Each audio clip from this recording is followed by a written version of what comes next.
ውድ ቤተሰቦች ለፍርድ ስለቀረቡ እንስሳቶች አስገራሚ ታሪክ ይዘን ቀርበናል። እስከዛ ቻናላችንን ላይክ፣ ሼር፣ ሰብስክራይብ በማድረግ ተከታተሉን። ወደ ታሪኩ። በታሪክ ውስጥ ሰዎች እንስሳትን እንደ ሰው ቆጥረው ለፍርድ ያቀረቡባቸው፣ ጠበቃ የሾሙላቸውና ቅጣት የጣሉባቸው በርካታ የሚገርሙ አጋጣሚዎች ነበሩ።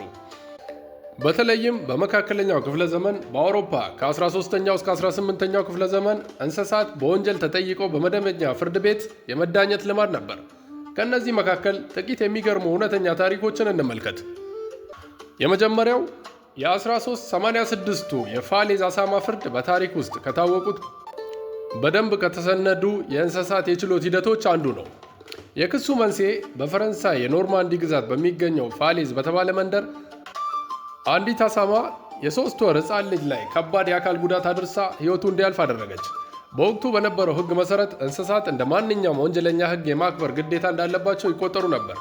የፍርድ ቤት ሂደቱም አሳማዋ ወዲያውኑ በቁጥጥር ስር ውላ ከተማዋ ውስጥ በሚገኘው የሰው እስረኞች ማቆያ ቦታ ታሰረች።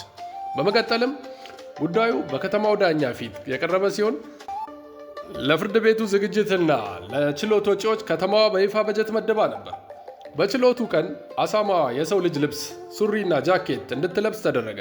እንዲሁም ለአሳማዋ የመከላከል መብቷን የሚያስከብር ተከራካሪ ጠበቃ ከተማዋ መድባላት ነበር። የፍርዱ ሂደት በመደበኛው መልኩ ከተከናወነ በኋላ ፍርድ ቤቱ አሳማዋ ሰው በመግደል ወንጀል ጥፋተኛ ነች ሲል የፈረደባት ሲሆን ቅጣቱም ልክ ለሰው ልጅ እንደሚደረገው በሕዝብ ፊት እንዲፈጸም ውሳኔ በማስተላለፍ አሳማዋ ሕፃኑ ላይ ባደረሰችው አይነት ቦታ ላይ ጉዳት እንዲደርስባት ከተደረገ በኋላ በሕዝብ ፊት ተሰቀለች። ይህ ታሪክ በመካከለኛው ክፍለ ዘመን የአውሮፓ የሕግ ስርዓት ምን ያህል እንግዳ እንደነበር የሚያሳይ ትልቅ ማረጋገጫ ተደርጎ ይወሰዳል። ሁለተኛ የ1840 የሴንት ሚካኤል አንበጣ ፍርድ በስፔን ካታላኒያ አካባቢ የተከሰተ ሲሆን በወቅቱ የነበረውን የካቶሊክ ቤተ ክርስቲያን የሕግና ሃይማኖታዊ ፍልስፍና በግልጽ የሚያሳይ አስገራሚ ታሪክ ነው።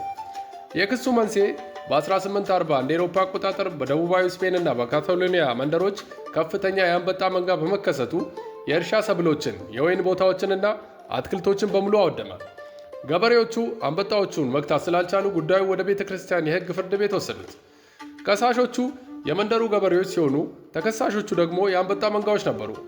አንበጣዎቹ በአካል ቀርበው መከራከር ስላልቻሉ ፍርድ ቤቱ ለእነሱ የሚከራከር ተወካይ ጠበቃ ስለመደበላቸው የተሾመላቸው ጠበቃ በችሎቱ ፊት ቀርቦ እነዚህ ፍጥረታት እግዚአብሔር የፈጠራቸው ናቸው፣ እንደ ማንኛውም ፍጡር የመመገብና በሕይወት የመኖር ተፈጥሯዊ መብት አላቸው። ሰብሉን የበሉት በክፋት አቅደው ሳይሆን በተፈጥሮ ረሃባቸው ምክንያት ነው ሲል የተከራከረ ሲሆን ዳኛው የሁለቱንም ወገን ሀሳብ ካዳመጠ በኋላ የሚከተለውን ጥበብ የተሞላበት የሚመስል ውሳኔ አስተላለፈ። ፍርድ ቤቱ ለአንበጣዎቹ የተወሰነ ነፃ መሬት ከከለለላቸው በኋላ አንበጣዎቹ የገበሬዎቹን ሰብል ሙሉ ለቀው በ3 ቀናት ውስጥ ወደ ተከለለላቸው መሬት እንዲሄዱ ታዘዙ። ይህ ፍርድም በወቅቱ የነበሩ ሰዎች ተፈጥሮንና እንስሳትን በሕግና በሃይማኖታዊ ስነ ስርዓት ስር ለማስገባት ያደርጉት የነበረውን ጥረት የሚያሳይ ልዩ የታሪክ ክስተት ነው። ሶስተኛ የ1474ቱ በስዊዘርላንድ ባዝል ከተማ የተከናወነው የአውራ ዶሮ ፍርድ በመካከለኛው ክፍለ ዘመን ከአስማትና ከተፈጥሮ ውጪ ከሆኑ እምነቶች ጋር ተያይዞ ከተፈጸሙ እጅግ አስገራሚ የሕግ ሂደቶች አንዱ ነው። የክሱ መንስኤ በነሐሴ ወር 1474 እንደ አውሮፓ አቆጣጠር በባዝል ከተማ አንድ አውራ ዶሮ እንቁላል ጥሎ ተገኘ። በወቅቱ በነበረው አፈ ታሪክና አጉል እምነት በአውራ ዶሮ የተጣለ እንቁላል በወፍጮ ወይም በእንቁላሊት ከተፈለፈለ ኮካትሪስ ከተባለ እባብ አካልና የዶሮ ክንፍ ያለው በእይታው ብቻ ሰዎችን መግደል የሚችል ክፉ ፍጡር ይወልዳል ተብሎ ይታመናል። በመሆኑም ድርጊቱ እንደ ትልቅ ሰይጣናዊ ወንጀል ተቆጠረ። በመሆኑም አውራ ዶሮ በቁጥጥር ስር ውሎ ወደ ከተማው እስር ቤት ተወሰደ። የከተማው አቃቤ ሕግ አውራ ዶሮ ከተፈጥሮ ሕግ ውጪ እንቁላል በመጣሉ የሰይጣን ተባባሪ ነው፣ ሕዝቡንም ለትልቅ አደጋ አጋልጧል ሲል ከሰሰ። ለአውራ ዶሮ የተመደበው ጠበቃ ደግሞ ድንቅ መከራከሪያ ያቀረበ። ዶሮው እንቁላሉን የጣለው አቅዶ ወይም በክፉ እቅድ ሳይሆን በተፈጥሮ ስህተት ነው። አውራ ዶሮ ከሰይጣን ጋር ስለመሻረኩ የሚያሳይ ምንም አይነት ማስረጃ የለም በማለት ተከራከረ። የተሰጠው ውሳኔም እጅግ አሳዛኝ ሲሆን ዳኛው የቀረቡትን ማስረጃዎችና የእንቁላሉን መኖር ካረጋገጡ በኋላ ተከሳሹ አውራ ዶሮ ጥፋተኛ ነው ሲሉ ፈረዱ።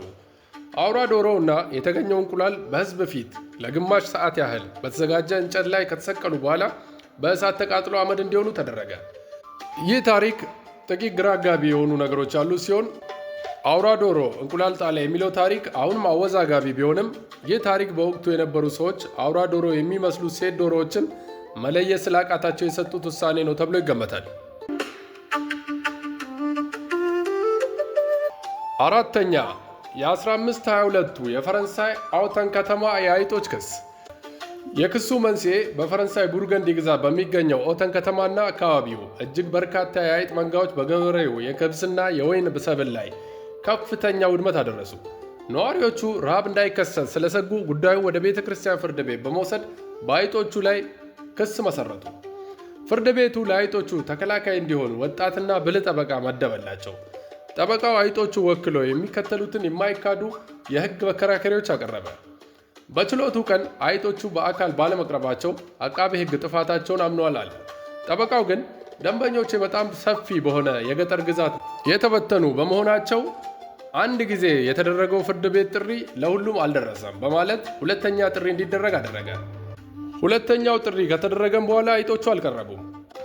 በዚህ ጊዜ ጠበቃው በሕጉ መሰረት ተከሳሾቹ ሕይወታቸውን የሚያሰጋ ከሆነ ፍርድ ቤት መቅረብ ግዴታቸው አይደለም አለ። ደንበኞቼ ፍርድ ቤት ለመምጣት ሲንቀሳቀሱ መንገዱ ላይ ባሉ የከተማዋ ድመቶችና ውሾች የመበላት አደጋ ስላለባቸው ሊመጡ አልቻሉም ሲል ተከራከረ።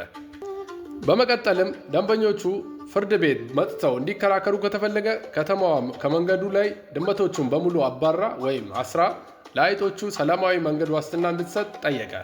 የተሰጠው ውሳኔም የከተማዋ አስተዳደር ድመቶችንና ውሾችን በሙሉ ማሰር ወይም ማስወገድ እንደማይችል ስላወቀና ሂደቱም የተራዘመ በመሆኑ ዳኛውም ነገሩ ስለሰለቻቸው መዝገቡን ያለምንም ውሳኔና ቅጣት እንዲዘጋ አደረጉ። ውድ የቻናሌ ቤተሰቦች ለአሁኑ የያዝነው ይህን ይመስል ነበር። ይህን የመሰሉ አስገራሚ ጉዳዮችን ለማግኘት ቻናላችንን ላይክ፣ ሼር፣ ሰብስክራይብ በማድረግ አበረታቱን። በዚህ ጉዳይ ላይ ይሰራለን የምትሉትን በኮሜንት አስቀምጡልን። ሌላ አዲስና አስገራሚ ነገር እስክንገናኝ ቻው።